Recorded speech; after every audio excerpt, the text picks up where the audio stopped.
छात्रों नमस्कार। आज हम अभिज्ञान शाकुंतलम के प्रथम अंक के 8वें और 9वें श्लोक का अध्ययन करेंगे। अष्टम श्लोक इस प्रकार है। मुक्तेषु रश्मिषु निरायत पूर्वकाया निष्कंप चामरशिखा निभृतो ध्रुकर्णः आत्मोद्यतेरपि रजोभिरलंघनीया धावन्त्यमी मृगजवाक्षयमयीरथ्या।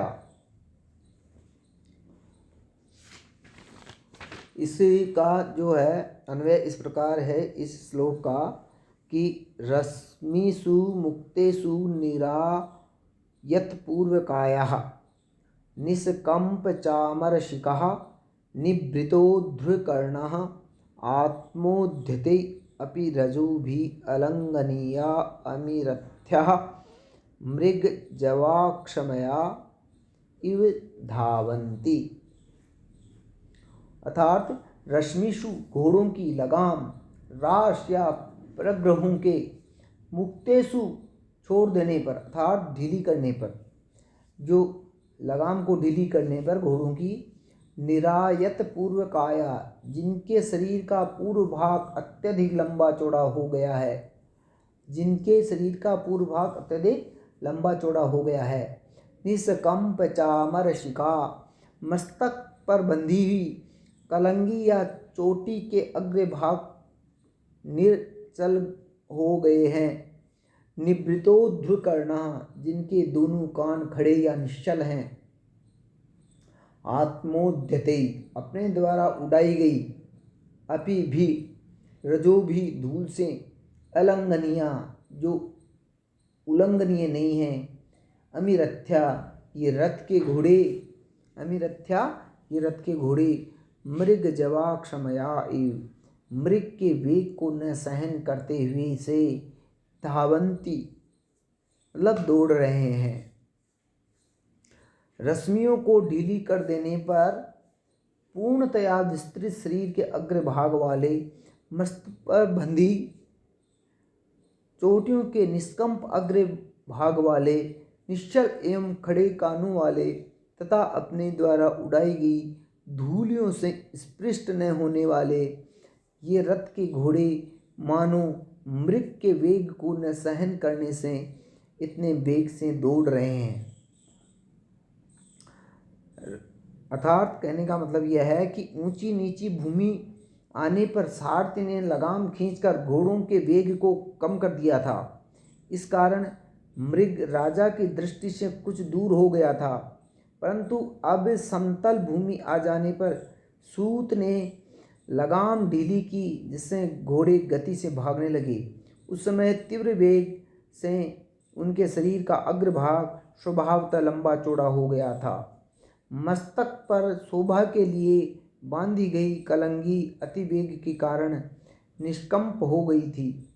दौड़ने के कारण दोनों कान भी एकदम खड़े थे और अपने खुरों से उड़ाई गई धूल भी इनके शरीर का स्पर्श नहीं कर पा रही थी। प्रस्तुत श्लोक में निरायत पूर्वकाया आदि चारों विशेषणों से घोड़ों की अतिशय तीव्र गति ध्वनित होती है। अब इसकी संस्कृत व्याख्या जो है वो इस प्रकार है। रश्मिषु प्रग्रहेषु मुक्तेषु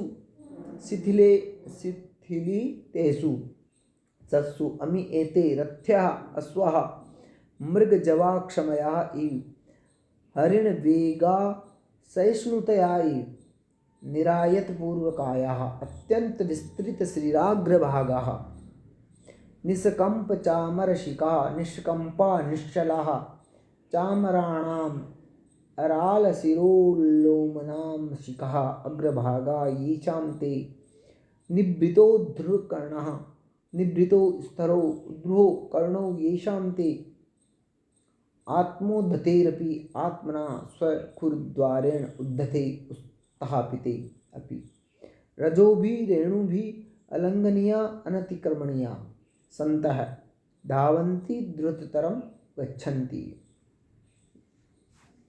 इस श्लोक के अंतर्गत मृग जवाक्षमया इव में हेतु प्रेक्षालंकार है।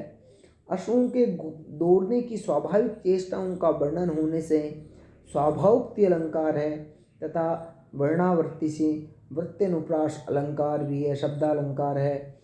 और इस छंद के अंतर्गत वसंत तिलका नामक छंद है। इसका लक्षण है उक्ता वसंत तिलका तबजा जगो है। अब जो नवा श्लोक है उसको देखिएगा। राजा कह रहा है कि सत्यम आतिथ्य हरितो हरिष्य वर्तन्ते वाजिने तथा ही। सचमुच ये घोड़े वेग में सूर्य और इंद्र के घोड़ों को भी अतिक्रमण कर रहे हैं, इतनी तेजी से दौड़ रहे हैं। शिखरणी छंद के माध्यम से कवि कह रहे हैं कि यदा लोके सूक्ष्मं व्रजति सहसा तद विपुलतां यदर्घे विच्छिन्नं भवति कृतसन्धानमिव तद तत् प्रकृत्या यद वक्रं तदपि समरेखं नयनयोर्न मे दूरे किंचित क्षणमपि न पार्श्वे रथ जवात्।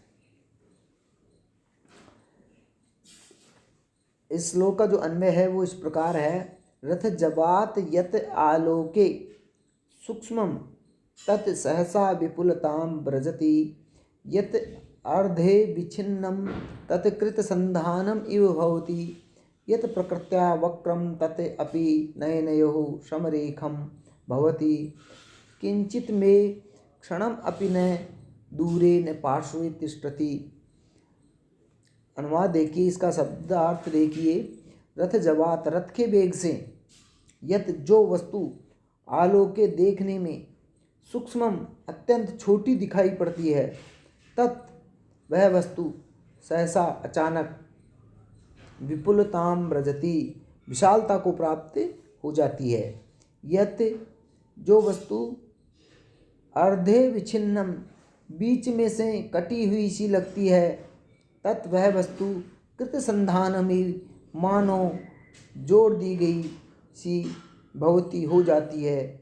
यत जो वस्तु प्रकृत्या स्वभाव से वक्रम टेढ़ी होती है, तत् वह वस्तु अपि भी नयनयो नेत्रों के लिए समरेखम सीधी सी हो जाती है। क्षणम अपि क्षण भर भी, किंचित कोई वस्तु में न दूरे मुझसे न तो दूरी ही और न पार्श्वे न समीप ही ठहरती है। अर्थात कहने का मतलब यह है इस श्लोक में कि रथ के वेग के कारण पहले दूर से जो वस्तु छोटी सी दिखलाई पड़ती है वह अचानक समीप आने पर विशालता को प्राप्त हो जाती है। जो वस्तु बीच से कटी हुई सी प्रतीत होती है वह जोड़ दी गई सी प्रतीत हो जाती है। जो वस्तु स्वभाव से टेढ़ी होती है वह भी आँखों के लिए सीधी सी हो जाती है। क्षण भर भी कोई वस्तु न मुझसे दूर ही और न पास ही ठहरती है। इस प्रकार इस श्लोक की जो संस्कृत व्याख्या है वो इस प्रकार है कि रथ जवात रथस्य चंदनस्य, रथ का पर्यायवाची क्या है? चंदन, चंदनस्य जवः वेगः और तस्मात् रथ जवात, तो चंदन जब वेग वेगात। यत यद वस्तु आलोके दर्शने सूक्ष्मं तनुत्तरं तत् तद वस्तु सहसा झटिति विपुलतां विशालतां व्रजति याति अथवा गच्छति। यत यत वस्तु अर्धे तत्वतः विच्छिन्नं विभक्तं तत् तद वस्तु कृतसन्धानमिव सम्मिलितमिव भवति जायते।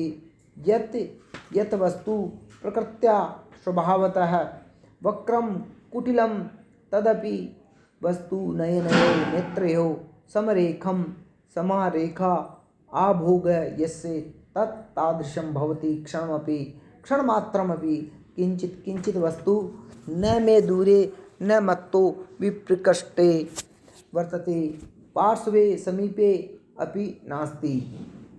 अर्थात कहने का मतलब यह है कि रथ के वेग से दूर की छोटी वस्तु समीप आने पर बड़ी लगती है, फिर भी क्या है वही वस्तु रथ के आगे बढ़ जाने पर अर्थात उससे रथ की दूरी बढ़ा जाने पर छोटी लगती है। रथ की